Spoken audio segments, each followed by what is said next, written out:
actually 80 minutes on this game. Because definitely when things come to a game three, sometimes they slow down. But saying that, it was game 3 of OG Alliance, and they played a very fast tempo. It was one mistake from Alliance, and suddenly OG with this exact same type of a draft managed to get the advantage and then just snowballed out of control. Ran down the lanes.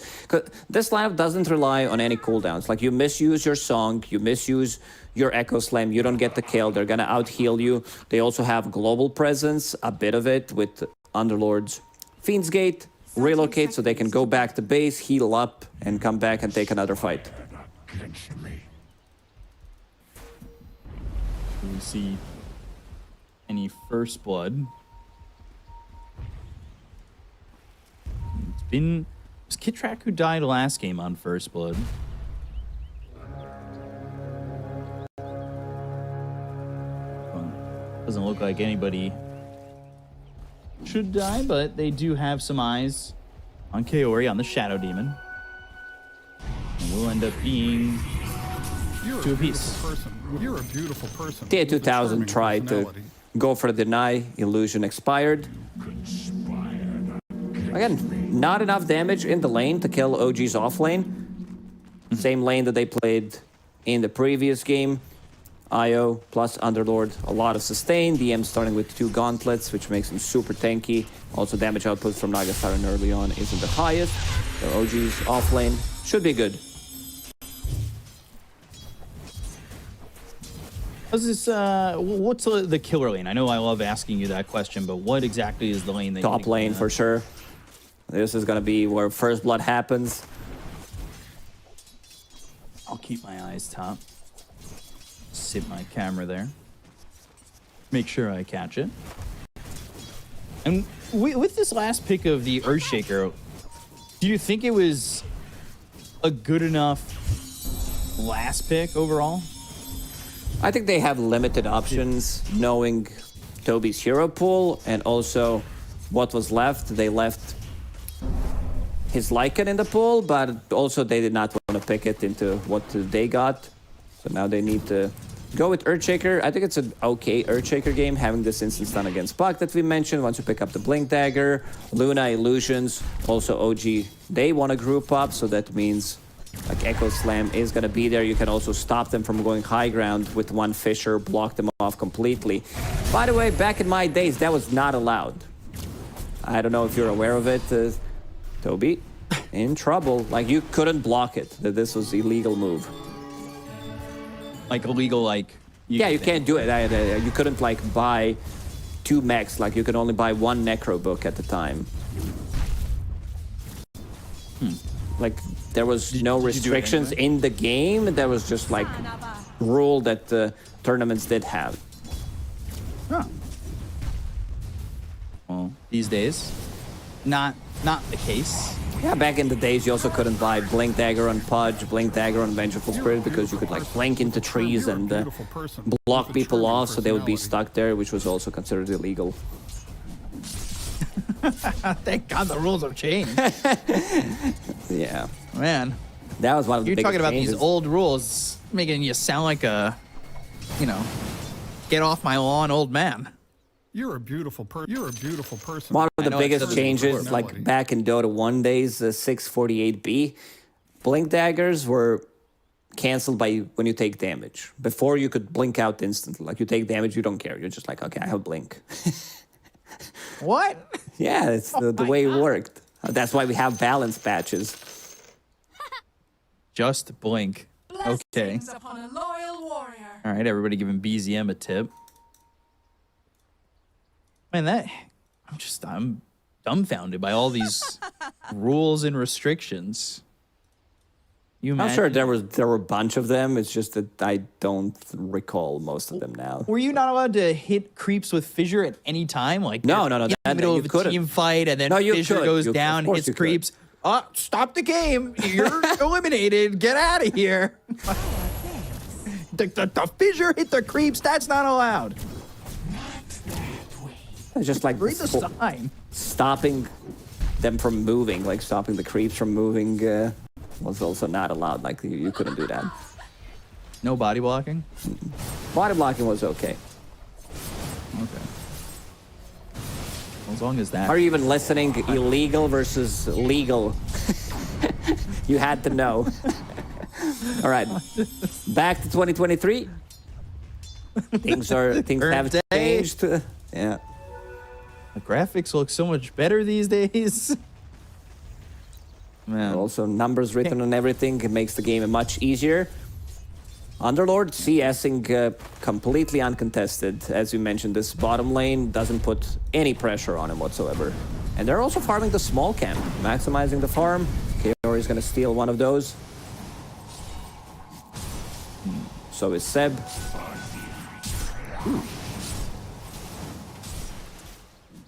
Why not take one? Taking a look back over towards top.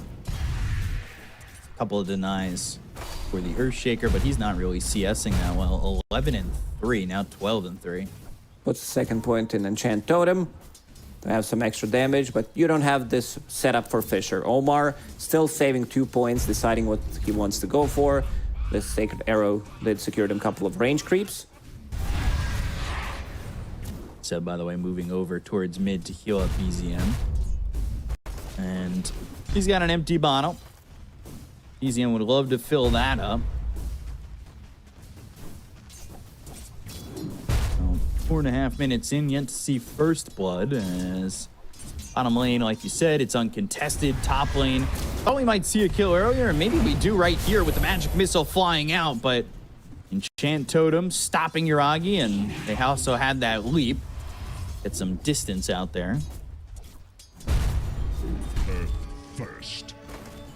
So things staying relatively quiet as that bottle goes into the backpack for BZM, considering he can't get it filled up at all. No one dying yet. Let's see if he can dodge EMP. He cannot. So now he's Tornado? completely out of Whoa. mana, and the tornado, ooh, turnaround with Seb coming over in the tether. Waning Rift silence, but able to get back to the tier 1 tower and stay alive. I think a lot of players would try to go Arrow. and grab a kill anyway.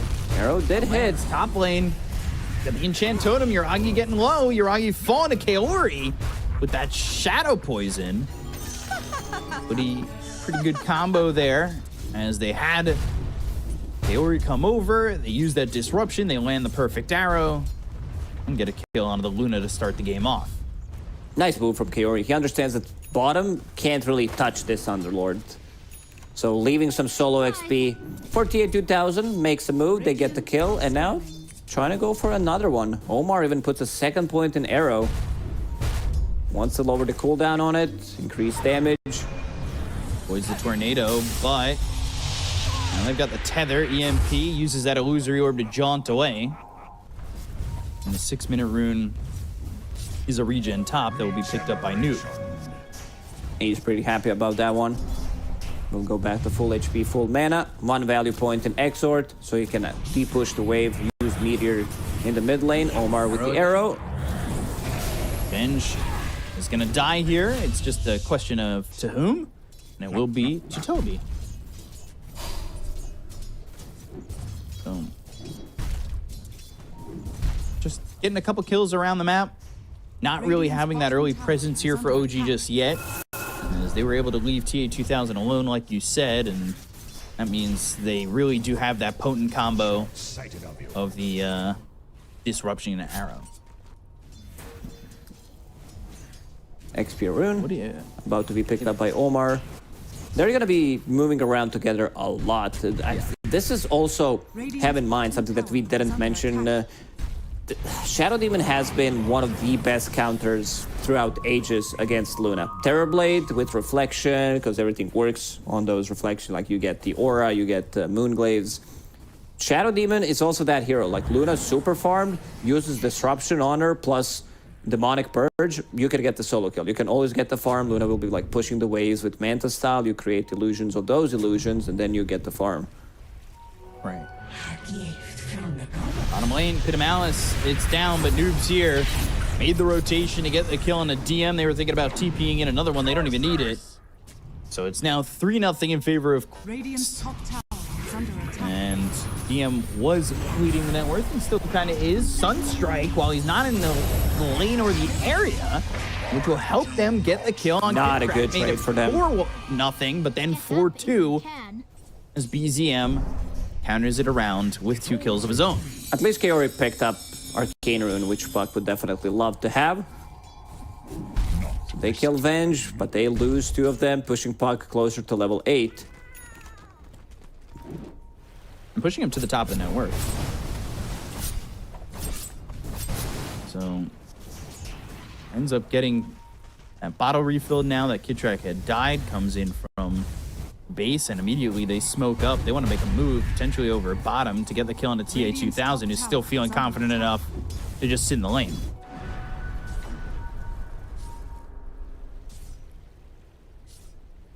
So they wrap around,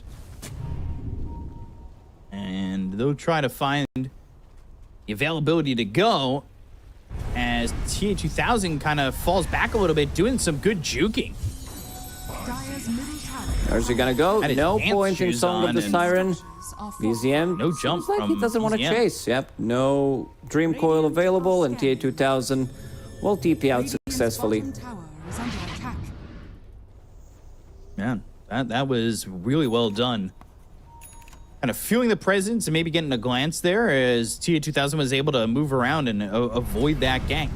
So going and getting the Midas first, and meanwhile Yuragi, he's going into the Dragon Lance and then that Manta style. I think Naga Siren on Radiant could be slightly better because what hero wants to do, like you want to have extra mana. You're not tanking with the HP compared to like some Sven who wants to have extra HP regeneration. So he's mostly played on Dire's side, having this, what is it, Mighty Minds, extra HP regeneration, while Naga Siren gets from the Vicious mana regeneration. Betwixt myself. Do you think that those should switch with updates, like swap sides? I don't know. It's a cool addition. Disruption. Oh, arrow misses. Good phase shift. Arrow misses. Now they've got the Dream Coil. It's down on the Invoker, who's out of the Tier 1 tower. The Fiend's Gate is there. Deafening Blast thrown out, and it does hit onto the Underlord. But he doesn't need to right-click you when he has the Firestorm over your body. So back to bottom he'll go.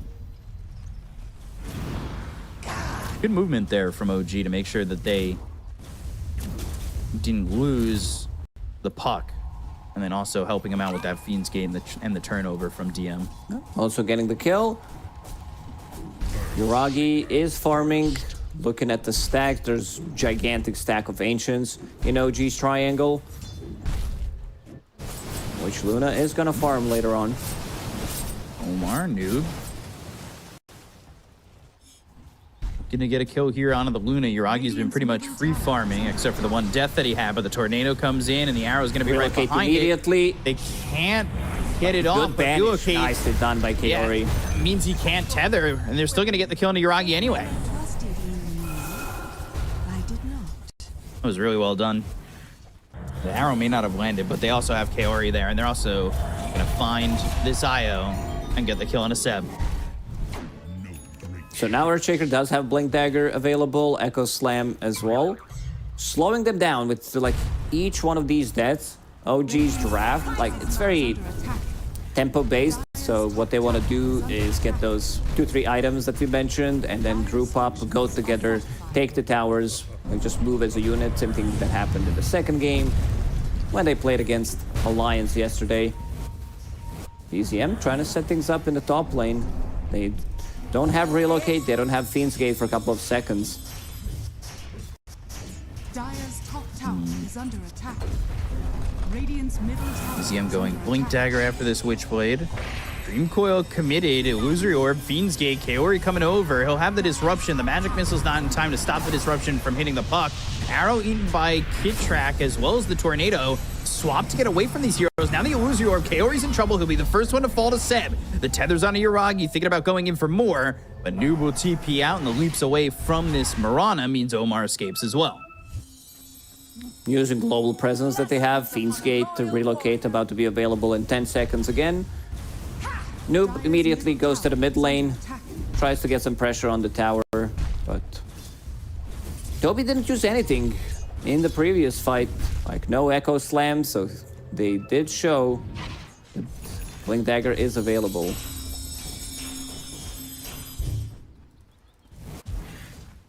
So, Venge going Glimmer Cape. Looking at DM, he's got that pipe, playing that Aura Builder, playing that Sustainer, especially with the help of Seb, who's already picking up the mech Dire's top tower and is has under that attack. mech. It's such a good Radiant's bottom tower pipe is game, under attack. playing into Earthshaker, Invoker, Shadow Demon. Radiant's bottom tower has fallen. Both offlaners getting a tier 1 tower killed. And now they're gonna smoke. Quest want to use this Blink Dagger, get at least 1 kill from it.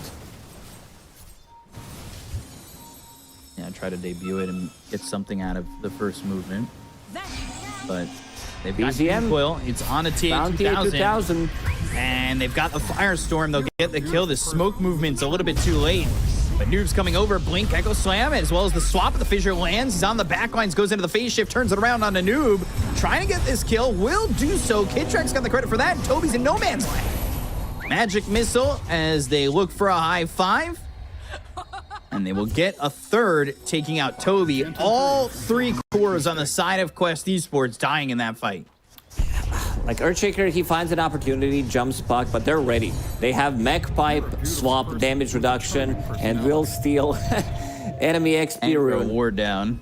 Plus throw a ward down. This is the strength of their lineup. Right now, Yuragi still doesn't want to join. He's farming, going for Manta style, into Dragonlance. Then he picks up another one, either a Butterfly or a BKB, whatever he feels like he needs in this one. But you can feel that there is, like, team fight. They're super strong. TA2000 still doesn't contribute much to it. Maybe songs to try to reset things. But he was the one who got caught first. Right. So all that time, DM just continuing to farm. He's going into the Lotus Orb. He's top of the net worth, keeping up with TA2000 with Midas, but that's going to change in a little bit probably, Is under attack. especially once that Manta is achieved. But Yuragi's been free to do whatever he wants for the most part as well.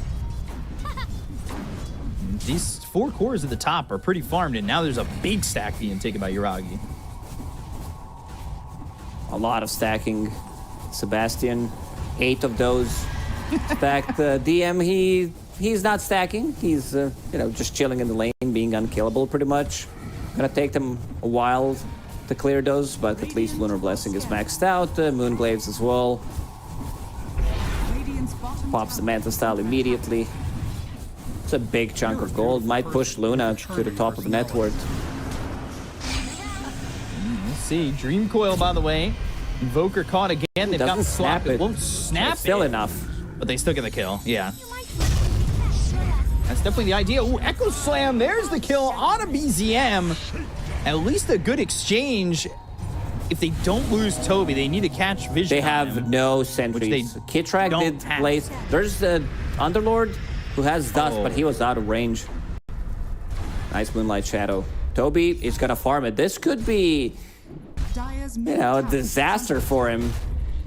Vengeful Spirit was there, maybe a different timing. She wants to stack the camp with Wave of Terror, hits him, gets stunned. And when that swap hits level 2, it's going to be much easier to snap that coil. Obviously, a fun little combo.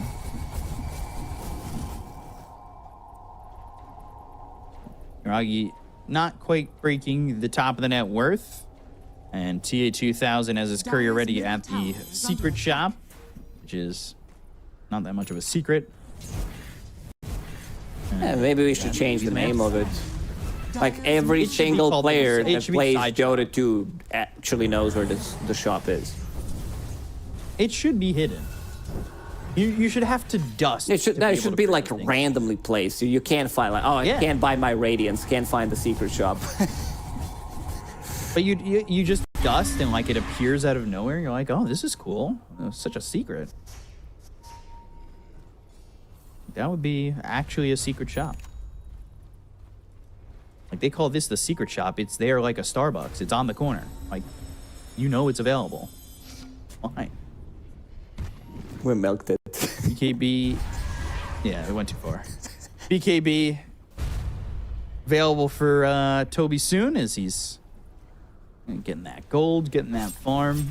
But you can see the difference between the top 4 and then the next 4. Like, it's actually so crazy how all 3 heroes on the side of OG are kind of just keeping up, and the difference in net worth is probably just the difference in supports, as well as like all 3 cores on OG though having about a 1,000 net worth lead or 2,000 net worth lead on their main opponents. Except for, of course, the Yuragi and Naga combo. Some of this comes from stacks. Luna now maxing out Lucent Beam. No points in Eclipse yet.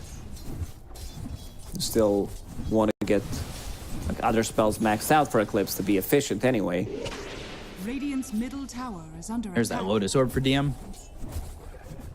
So Lotus Pipe, I think he's just farming up. He's ready to be the help that his team needs when they get into these fights, and he's going into the Shiva's Guard next, so even more for him to do in these team fights once he picks that item up. Invoker, Noob, having a little bit of a struggle, but has the Spirit Vessel, only 1 charge on it, and trying to get into the BKB as quickly as he can. And so is Tobi, which he's not too far away from. I feel these Echo They'll Slams... have that, like, double BKB timing. Yeah, the Echo Slams are gonna need to be on point. Like, hit multiple targets. Is under attack. Aftershock is maxed out. He also deals a lot of right-click damage. Has Orb of Destruction, Enchant Totem maxed out, plus level 10, 40 base damage talent on him. Underlord, solo pushing the tower. Closing out that Watcher. And now Yuragi's there to help. Easy damage, easy tower. Yuragi trying to get himself a Hurricane Pike. Bunch of things on the ground. There was a Mango and a Salve just on the ground. Looks like OmaR was starting his own store, competing with the secret shop. And instead the courier dies Discounted with items on it. Oh my gosh. If you buy these 2 together, I'll give you 20% off. Ooh. May I buy a stack of tangos instead of just 1 tango? Give you a discount. Hurricane Pike, took it too far. Picked up here for the Luna. Has that Gossamer's Cape too. You love this item. Oh, everybody loves that item. I saw Kaori picking it up. Because you can't get hit. Like, it's move speed, what heroes want to have, and also the miss chance. Yeah. It's also on low cooldown, so that's pretty big.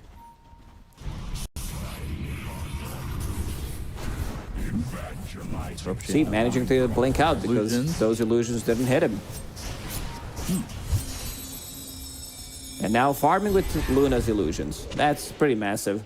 That's where you get that good gold. But that Blink Dagger, he's going to want to get a Glimmer Cape afterwards, try to keep his team alive. We saw how important it was when they had the Glimmer Capes in the It's first roast game. time for OG. They do have the damage, they do have sustain. Quest probably knows that something like this could happen in the next few minutes, but it doesn't seem that they want to contest it.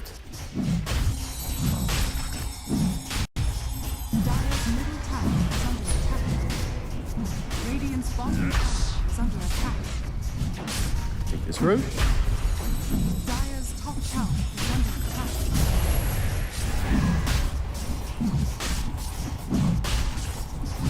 Easy Aegis, but top's getting pushed in a little bit.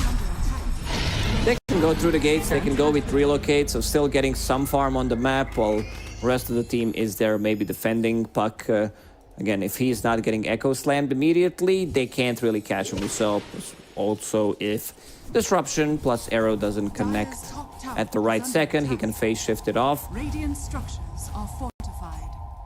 Radiant's bottom tower is Team's under just been attack. sitting around this 1K net Dire's worth middle line for a tower is while. under attack. You said it was going to be 50-50. You said it was going to be back and forth, and you've gotten exactly what you asked for. Look at that. Both teams, 347, basically 50-50 round. yeah, we lie with both of these numbers. Kaori might get caught here. Okay, Ori. Oh, nice, quick reaction. Well done. Good blink, but Dream Coil, and now the Fiend's Gate. They really want Kaori. Fit of Malice, and Illusory Orb is there, and eventually Kaori will die to BZM. Okay. is under attack. All this time, Tobi kind of staking out the top tier 2. You've got Invoker, who's had some time to farm. They had the BKB picked up by the Earthshaker, and he's might be spotted and in some trouble. Or, wow, who is? Kitrak is dead to Tobi. I That's wasn't a sure solo kill. that was going to happen. Enchant Totem, Oh 2 my. hits plus Orb of Destruction, lowering the armor. Kitrak gets deleted. Yeah, he did.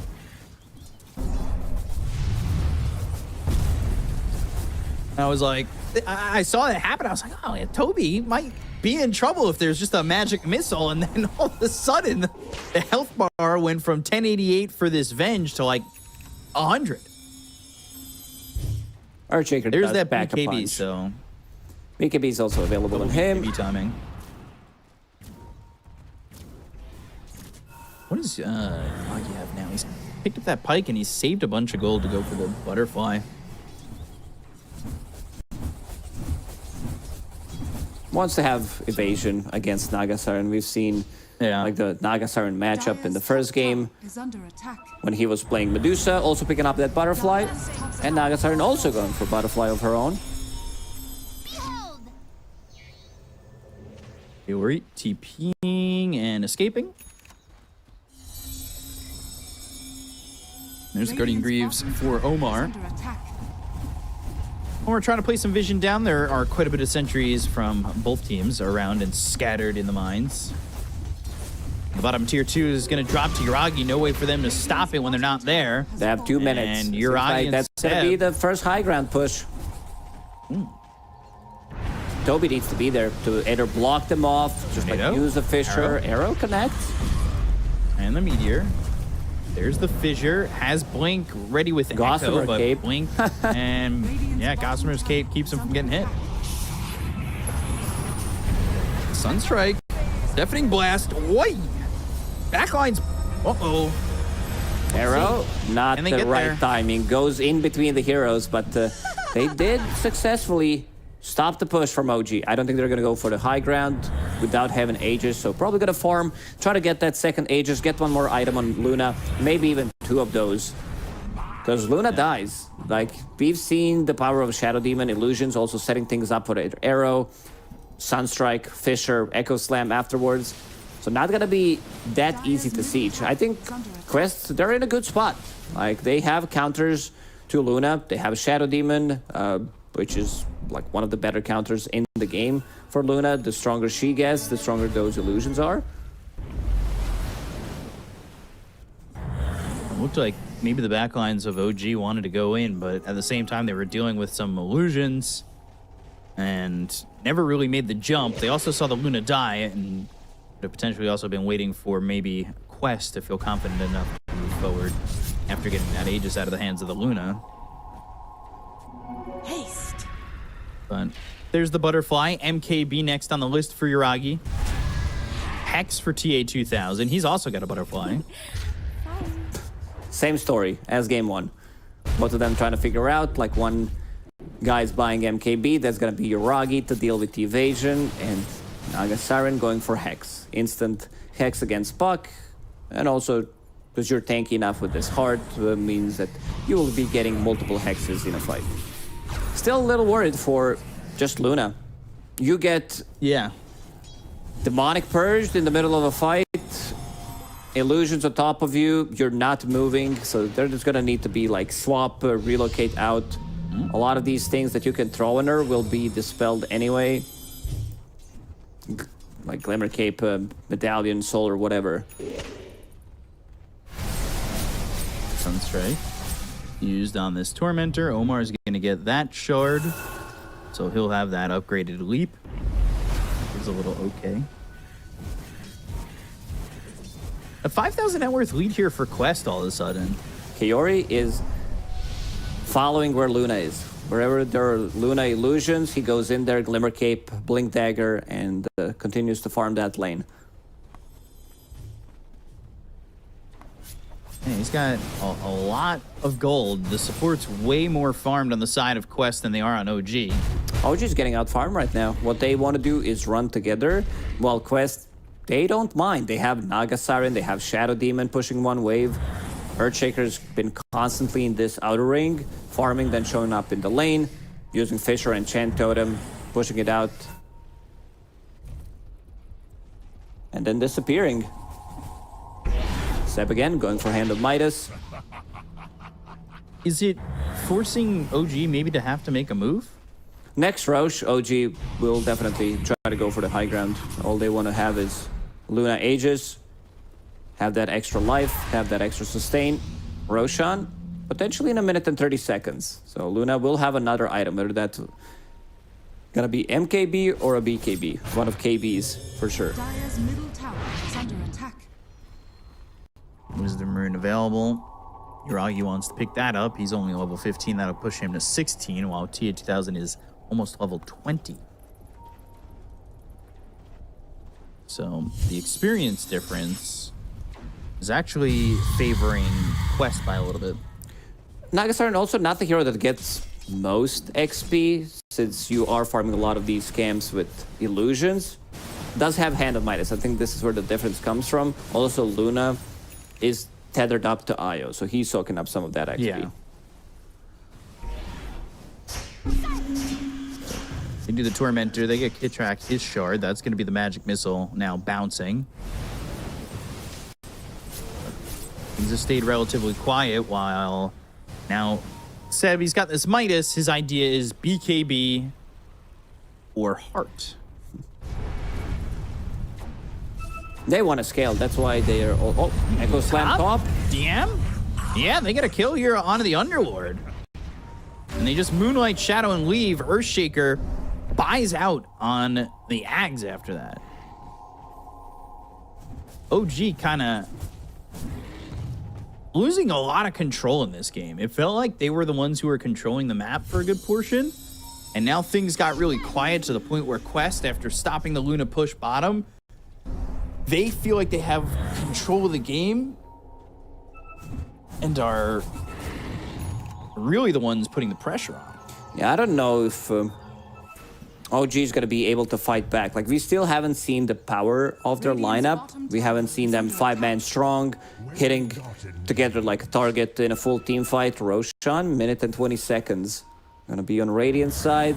This also means that probably the third row is going to be on Radiant, which means Aghanim Scepter.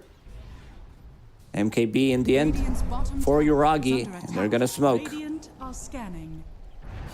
Smoke to try and Dire's middle tower is make under a attack. fight happen.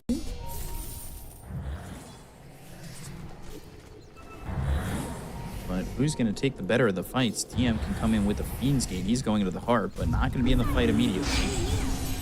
Biziem going in, finds the silence, and now has the Dream Coil, but the BKB's been popped. He's got that axe to jump away. Pushing him away with that Psychic Headband, so got him some distance. Now they might be able to at least get Kaori. Biziem's onto the backlines. He doesn't have a Dream Coil. He avoids the fissure that was thrown down with the phase shift. And they get that one kill. They don't lose anything on the side of OG, and Roche is up in 30 seconds. Echo Slam in 10 seconds. No BKB on Earthshaker. He does have Enchanted Quiver, so his next attack is not gonna miss. Before, he had that on Enchant Totem, but it was removed quite some time ago. Had a True Strike available. What year was this? I don't know, 2021, maybe 2020. COVID killed my perception of time. Like, I lost 2 years, it feels like. You know, I'm younger in the heart. You are. I am, and there's not gonna be For OG. any... Yeah, there's not gonna be contest for this second Roche. Yeah. Aegis, Cheese, Sunstrike, maybe to scout things out, get the last hit. But they're too late. Strike too early. The movements from a team, if they wanted to come over, are too late. So Dire's middle tower has fallen. Roche dead. Dire's middle tower is under attack. Moving the cheese out.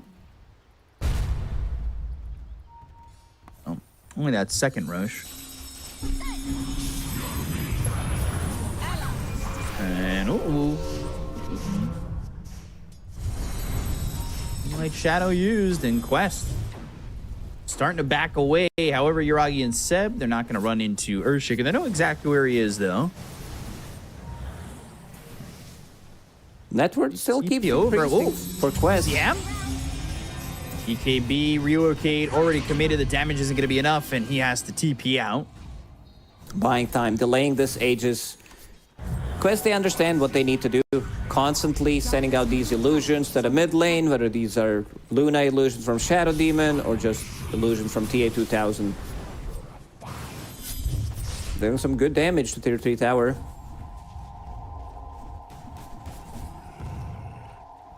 Look at all these illusions. So many of them.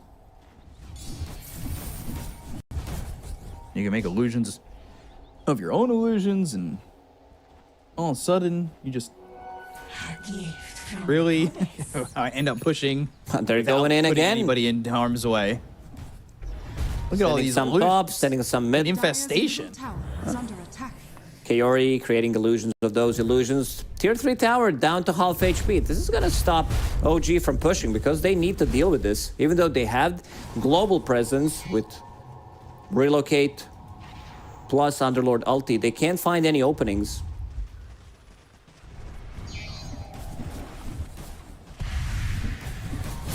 Only 19 kills in this game. We figured that game 3, especially with Illumination on the line, was going to be a little bit quieter. So, 7,000 net worth lead for Quest, but for the most part, it hasn't really mattered. That fight over bottom, even with the massive lead that they had, was, you know, OG was what we talked about in game number 2. Their positioning and execution was better. Ooh, Tobi might find something. They caught a glimpse of him. Kaori. Oh my god, look at the distance of the disruption. They go to the Echo Slam, and they've got the Cataclysm. They get the kill on a Seb to start it off, and now Yuragi trying to get away. They throw down the Lucent Beam.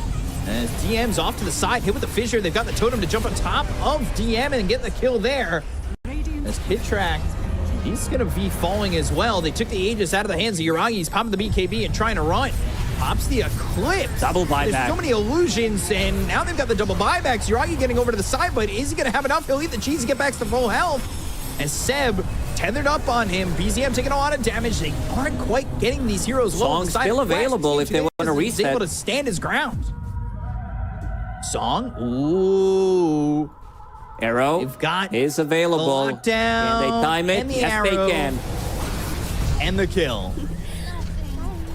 Biziem, buyback available on him as well. They did not lose anything in that fight. Tobi finds the right opening, gets the kill on Seb, who couldn't use the cheese. Stun locks him from 100 to 0. And now they're gonna have another set of items. You also can see how much Shadow Demon is dealing damage to Luna just by creating illusions of her. It was Demonic Purge not used on Luna this time, but most likely it's gonna be saved for Luna for some later stages of the game. If it comes down to later stages of the game, I see Quest knocking on their tier 3s. Just going high ground. 30 seconds without puck. It's also Shadow Demon able to use these disruptions and these spells from so far away. He's got Psychic Headband as well as the Aether Lens. Oh, Hex, Arrow, Yuragi. No mana on him. Yeah, he's fine. Kaori's got no mana. He needs that clarity to unlock in his inventory. More illusions. And they're gonna start pushing.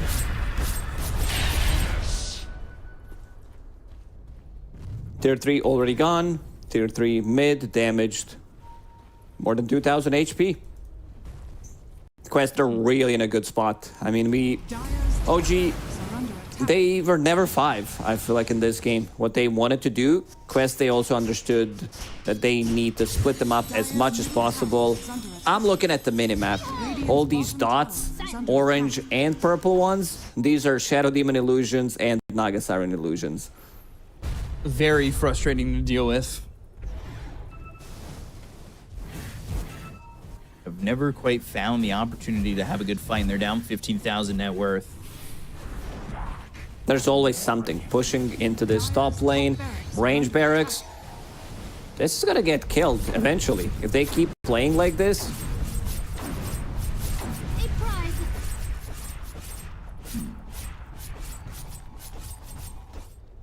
These racks just getting pushed. Timeless Relic picked up for DM. He was taken out of the fight pretty easily, too. You've got this Ags on Invoker. He was throwing down the Cataclysm. And this is... They're stuck in the very base, not where you want to be yeah. with this type of a draft. Yeah, you really want to be farming here for Yuragi, and his farm is not slowing down completely. Like, he's right there with the Naga Siren. The issue is, too, like, both supports on the side of Quest are getting so much farm out of it that they're really, you know, they're on 3rd, 4th items over here, and they're going to have Hex soon on OmaR. You've got everything you really need on Shadow Demon. Now, he's got an Aeon Disc now. And he doesn't have to come close to really make these illusions. He's got such a cast range on it, he can do whatever he wants. There's still tier 2 and tier 1 tower in the bottom lane, which they can kill with any of these illusions, at least the tier 1, which is going to open up the entrance, the another entrance to enemy triangle, and keep sending out those illusions. It's the illusions that never stop. How long can you defend against it? It did feel as though in that last fight, too, Yuragi didn't quite have the damage. Also, not enough healing. There was Spirit Vessel on him. Sure, Cheese did get him to full HP, but Mech Healing Lotus, it's definitely not. Also, Shiva's Guard eventually will be picked up by someone on Quest. They're drawing on a minimap. They want to take control of the bottom side. And again, range barracks, soaking up some damage. Of course, Shadow Demon never picks up that. Stops. Ninja Gear, smoked, can't do anything about him. You use illusions, he uses it against you. They're going. Back to the draft, you know.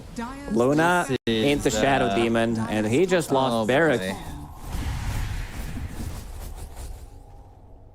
Yeah, it ain't fun, but there might have been other better options, but they felt confident with the Luna, something they did against the Lions yesterday against that Slark. They didn't play the same Cataclysm. pace. Oh, okay. Cataclysm Biziem, A on this pop. BZM. Tornado. Ice Wall. OmaR is so good on Mirana. He just knows, like, whether we're talking about Shadow Demon disruptions, tornadoes, song he can't do it on his own because it needs to be TA 2000 that cancels it, but he's always there. 60 seconds without BZM. This should be 2 towers for them. Kaori, again, in the top lane, TA 2000, farming the jungle, farming the mid wave, not allowing OG to push it. It's a slow and painful death. Yeah, it really is. There's the refresher. Double Cataclysm is going to be available for the Invoker. They picked up the Hex on OmaR. They're just... The items are really piling on for Quest, and OG don't have any answers. They don't have to commit to anything. That's the best part of what they're doing right now. If you feel you're in trouble, Aeon Disc on Shadow Demon, some like Fisher, BKB and Chant Totem get out of trouble. This has to be like very sad for OG if this is the way that they're gonna drop out of TI qualifiers. Kill their dream, Especially illusions, like they just knock you out. Tier 3 tower mid is gone, range barracks top gone, now both towers, and now this opens up the map even more. 84% win rate, that's what Gaben says. Yeah. Especially with the way Games 1 and Games 2 went, for something as so quiet as this one, it just, that feels unfortunate.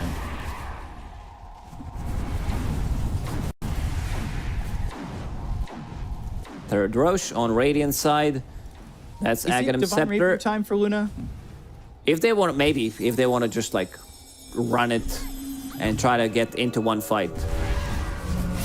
So who's gonna pick up? I think you might give it to Shadow Demon. Have those 3 Demonic Purge, Demonic Cleanse charges. They do give it to him, but he doesn't have the shard yet for Demonic Cleanse. It's not Shard was given to the best one. 3 charges on Demonic Purge is pretty big. Oh, it's 2. When did that change? I actually don't remember. Maybe it was too powerful. We nerfed it. My bad. the ground. Yeah, this seems a little balanced even more. Biziem, Pit of Malice, Dream Coil committed. Now they've got the Echo Sun that lands out of Biziem. They go to the Cataclysm. The Andis is going to be popped. Kitrak gets the swap out. Magic Missile is going to hit on the Earthshaker as well as the Shadow Demon. They get the kill on Kitrak. They'll take him away. Ags, by the way, finished off by the Naga Siren, who's stepping forward. Lotus Orb reflecting. Meteors coming down. Noob from the side has the Cataclysm again. And another set of Meteors. Biziem going to be killed off by the Deafening Blast. They get the kill on Seb. They'll take out 3. They bought back on the Venge. Tobi trying to fight this Luna, who's hexed up thanks to OmaR. Fissure's available. Eruption. And now Fissure, Into he's got arrow. the shard. You got to remember, it continues to control them right here and there. Yuragi's going to fall to Kaori. DM's going to be in trouble. He'll die too. Everybody's dead. It was a full team wipe, but buybacks happen and the song is there. They look over at Biziem. They've got the control on the Seb as well as Kitrak. They drop down the ice wall. There's the totem once more. Biziem falls. He doesn't have buyback. They hit the hex on a Seb. They get the kill to Kitrak as well as Seb. And these heroes are falling by the wayside. Yuragi throws down an Eclipse, but it's just not going to happen for the side of OG. The defense is not looking likely as DM's going to be dunked on by Tobi. Hit the Fissure on both these heroes. They've got the damage to take out the Underlord, and now it's just Yuragi. And now it's just the base, because Yuragi, even with the Satanic, the heal is not enough. They call GG, and Quest Esports will knock OG out of the qualifiers and move on to tomorrow.